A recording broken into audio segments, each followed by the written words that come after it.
Aaron, what is our third main topic today?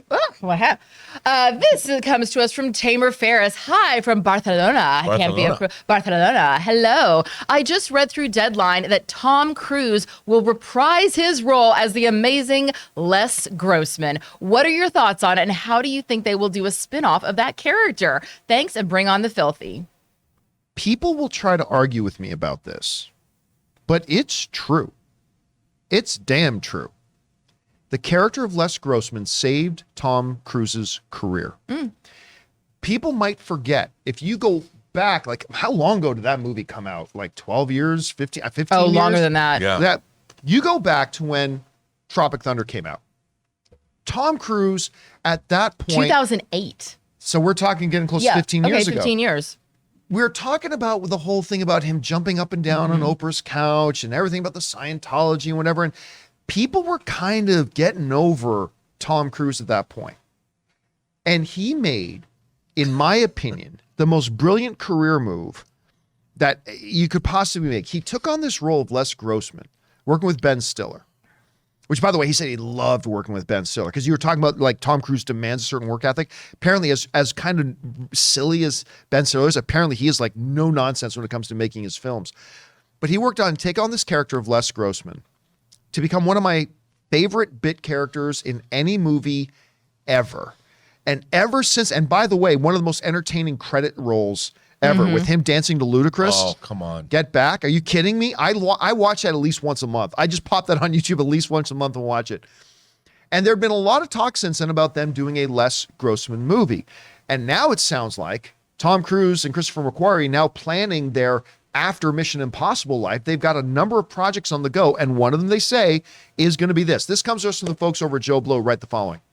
It turns out that Tom Cruise still has Les Grossman on his mind and is planning on bringing the character back with his Mission Impossible director, Christopher McQuarrie. Deadline has reported that Tom Cruise and Christopher McQuarrie are cooking up several projects to follow Mission Impossible Dead Reckoning Part 2, one of which would involve Les Grossman. Deadline isn't sure whether Cruise and McQuarrie will have a full Les Grossman movie in mind, or if they want to include the character in yet another project. And again, that comes to us from Joe Blow. All right. I'm going to say something that might surprise some of you. If the movie gods were to come to me right now and say, John, wave this magic bottle of gin and make a wish. Henry Cavill comes back as Superman, or Tom Cruise makes a Les Grossman movie. Tom Cruise makes a Les Grossman movie. Wow. I've been wanting this movie before I knew the name Henry Cavill. I have been wanting this movie for a long frickin' time. And the longer I have been in this business, and I have seen the Les Grossmans in the studio systems, and I've met these people and whatever, all that I've wanted is more. I've wanted it more and more and more. So yes, if I could have the one wish, Henry Cavill, I mean, obviously I want them both, but I would say him, because I've been wanting this thing for a decade and a half. I've wanted this.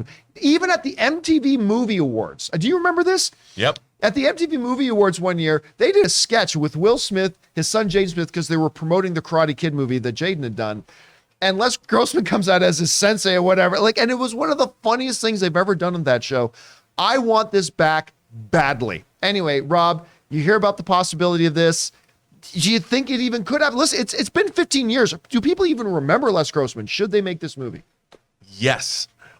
Dude, I am with you. I love Les Grossman. You know, Tom Cruise has told the story how he told Ben Stiller that he wanted fat hands and he wanted to dance. And, you know, I love hearing him say that, because I love that he took ownership of this role and was willing, like when an actor is willing to subvert their entire persona and look the way Tom Cruise looked, that shows, I mean, he probably, look, like you said, he was looking to revive his career. It saved his career. But he threw himself into that role, and with Chris McQuarrie writing the script and directing it, it could be a savage indictment of Hollywood. I want to see the movie. I mean, I love movies about Hollywood. I love like The Player. I love Swimming with Sharks. I love Kevin Bacon, Wag the Dog, The Big Picture. I could see this movie just being savage, like in the post social media age where Les Grossman is at, how the most un-PC canceling, we got to cancel Les Grossman. He's like, I can only imagine. And I just want to see this movie. And Tom Cruise, because that's another thing, he has a persona that he cultivates. The language that he uses as Les Grossman. Somebody It's so out of character for him. Yeah, somebody printed out like it looks like a diploma or something that shows you have a law degree, but they made it's just what Les Grossman said when he's on the phone to the. I mean, it would just. I mean, I love a good comedy, John. This could be a $1 billion comedy if it's savage and as hardcore as it could. Well, here's why it would be great if they did. Because there is a very, very, very short list of people who love Hollywood and what it is more than Tom Cruise does. And to get somebody like that, who's like, loves Hollywood, to be the one to come in and try to do an evisceration of his own stuff. Oh my God. Would be amazing. And if they brought back like Matthew McConaughey and Bill Hader and, it could be the cast. Can you imagine who wouldn't be in this movie? And everybody would line up to be in this movie. Yeah, like Robert Altman, when he did The Player, he had a lot of people come and play themselves. Unless you're on Brad Pitt's list. Right. Right. Unless you're on Brad Pitt's. That would even be a part of it. Like they would just put all that in the movie. You could get, I think Tom Cruise would call every actor in Hollywood. You could get, everybody would be in this movie. Mm-hmm. I agree. Aaron, you're hearing about this. I don't know. Would you be interested in a Les Grossman movie? Oh, absolutely. And it's exactly for the reasons why Rob just listed is I also love to see when people pull back the magic curtain and see the wizard for who he actually is. And when we get to see these characters of Hollywood that people, if you're not in the industry, you hear stories and they sound so crazy, but truth is stranger than fiction. And so often those stories not only are true, but they're 10 times crazier than what you even imagine.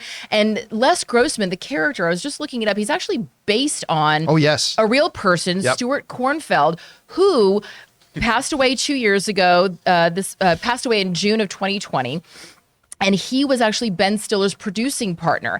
And so he was alive and well during the time that this was made. And when you look back at the movies that he produced, you know that he very much was in on the joke of a caricature of himself because he produced the Zoolander films. He produced one of my favorite films of all time, Girls Just Want to Have Fun, with a very young Sarah Jessica Parker. His resume is just a mile long of incredible funny films. And so for him to be on the sidelines, like behind in Video Village, watching Tom Cruise essentially making fun of him and him just wanting him to go further, I can see that happening. So what better homage now that he has passed than to give him his own story to tell and to go even further with it. And you're right.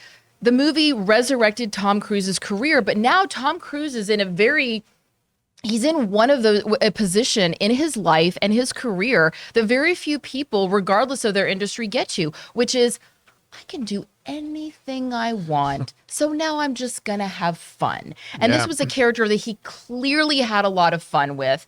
Enough time has passed, not the same amount of time as with Top Gun, but enough time has passed where he can now go, okay, let's really make something of this. And I love seeing Tom Cruise have fun. And you know what? The guy deserves it, whether he was jumping on a couch back in the day, little side note, we hear stories about how great Tom Cruise is. I have a friend and she was Tom Cruise's makeup artist. She was his #1 makeup artist. And he asked her to come on to his next film, which I think was one of the Mission Impossibles. And she had recently been diagnosed with stage 4 cancer. And she had 2 young children. He bought her a hyperbaric chamber. Like, that's the kind of stuff that Tom Cruise does for the people he cares about. Is that like, hey, you know what? Take the time, get better. And in the meantime, I'm going to buy you a hyperbaric chamber. Like, he just does stuff for people. And I go, you know what? I want Tom Cruise to be able to just ride out the rest of his career. I mean, he probably is going to live for another 385 years. Yeah, so I want the next 3 centuries of his career to be him just having fun. Anyway, guys, question is for you. What do you think? Listen, I'm sure there's probably a bunch of you guys that have never even seen Tropic Thunder, which, what are you doing? You need to watch Tropic Thunder. And what would you guys think about a Les Gross movie? Do you think maybe too much time has passed? And John, like, that was great, but it's been too long.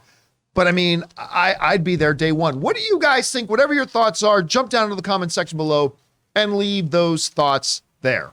Hey guys, we want to take a moment and thank the sponsor of this video, Athletic Greens. Now, I started taking Athletic Greens because I don't eat enough vegetables, and I was looking for a way to make up for that deficit in my diet of those vitamins and minerals that I really needed in my system, and thank goodness I found Athletic Greens, and I literally take it every morning.